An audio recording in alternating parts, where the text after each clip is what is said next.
রাফির মা। ডাক্তার সাহেব, কে সেই ব্যক্তি? আমরা কি তাকে একবার দেখতে পারবো? না, উনি কাউকে দেখা দেবেন না। এখন অপারেশন শুরু হবে, সবাই দোয়া করুন যাতে সফলভাবে অপারেশন শেষ হয়। হ্যাঁ, জীবন তো এই রকমই হয়। কখনো কখনো জীবন সিনেমার চাইতেও বেশি সিনেমাটিক হয়ে যায়। না হলে এত কম সময়ে কখনো কিডনি পাওয়া সম্ভব হতো না। রাফির অপারেশন সফলভাবেই শেষ হয়।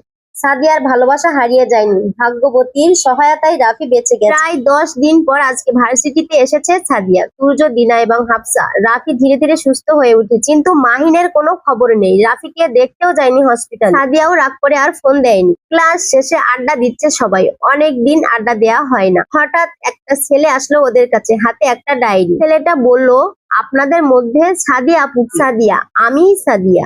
ওহ, এটা আপনার জন্য, মাহিন ভাই দিতে বলেছে। আর কিছু বলার সুযোগ না দিয়েই চলে যায় ছেলেটা। মাহিনের নাম শুনে কিছুটা অবাক হয় সাদিয়া, আবার রাগও হয়। ভাবে এতদিন খোঁজ না নিয়ে এখন ডায়েরি পাঠিয়ে ভাব মারছে, অকৃতজ্ঞ কোথাকার। ডায়েরিটা হাতে নিয়ে পড়তে শুরু করে সাদিয়া, আর বাকিরা নিশ্চুপ শ্রোতার মতো শুনতে থাকে। ডায়েরির প্রথমে শিরোনামে বড় করে লেখা আছে, কাগজে মোড়ানো ভালোবাসা। আজ ভার্সিটির প্রথম দিন, স্যারের অদ্ভুতরে পরিচয়ের পর্বটা ভালোই লাগলো। মজার ব্যাপার হলো দন্তসা দিয়ে একটা মেয়ের নাম আছে, সাদিয়া।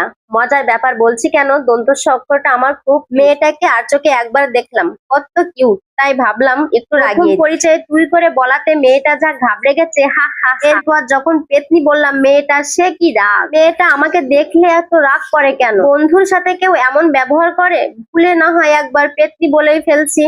তুর্য, দিনা, হাফসা আর রাফি সবার সাথেই আজকে বন্ধুত্ব করে ফেললাম, শুধু সাদিয়ার সাথে বন্ধুত্বটা হলো না। আজকে সাদিয়াকে রিক্সা করে বাড়িতে পৌঁছে দিলাম, যদিও আমার বাড়ি ওই রাস্তায় না। বন্ধুকে সাহায্য করার জন্য তো এতটুকু করাই যায়। আজ আমি অনেক খুশি, কারণ আজ সাদিয়া আমার সাথে ফ্রেন্ডশিপ করছে। ডায়েরির পাতা উল্টাতে থাকে সাদিয়া, হঠাৎ একটা লেখায় চোখ আটকে যায় তার। কালকে ইয়ার ফাইনাল পরীক্ষা, আর পেতনি তার টাইফয়েড হয়েছে। সবাই সান্ত্বনা দিতে ব্যস্ত, আর আমি আমার প্ল্যান নিয়ে, যে করেই হোক পরীক্ষাটা আটকাতেই হবে। উফ, যা ধকল গেছে গত রাতে, পাঁচিল টপকে পরীক্ষার জিনিসপত্রে আগুন দেয়া তো আর এখানে কথা নয়। তারপরেও ভালো লাগছে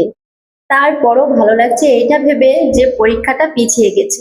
সাদিয়ার আর বছরটা লস হলো না। আরো কয়েকটা পেজ পড়ে সাদিয়া আর অন্যরা অবাক হয়ে শুনে যাচ্ছে। এবার একটু বেশি অবাক হয় সাদিয়া। আমি মনে হয় সাদিয়াকে ভালোবেসে ফেলছি, কিন্তু কথাটা ওকে বলবো কিভাবে? কাল যেভাবেই হোক সাদিয়াকে বলতে হবে, ভালোবাসার কথা বলে দিতে হয়। সাদিয়াকে প্রপোজটা করা হলো। রাফিও নাকি সাদিয়াকে ভালোবাসে। আরে ব্যাপার না, রাফি তো আমারই বন্ধু, সাদিয়ার সাথে ওকে ভালোই লাগে। আমি না হয় দূর থেকেই ভালোবাসবো। মামাটা আজকে মারা গেল। আচ্ছা, হার্ট অ্যাটাক হলে কি মরতে হবে? সবাই এত স্বার্থপর কেন? আমি যে বড় একা হয়ে গেলাম। 5 দিন পর ভার্সিটি আসলাম, কিন্তু ক্লাস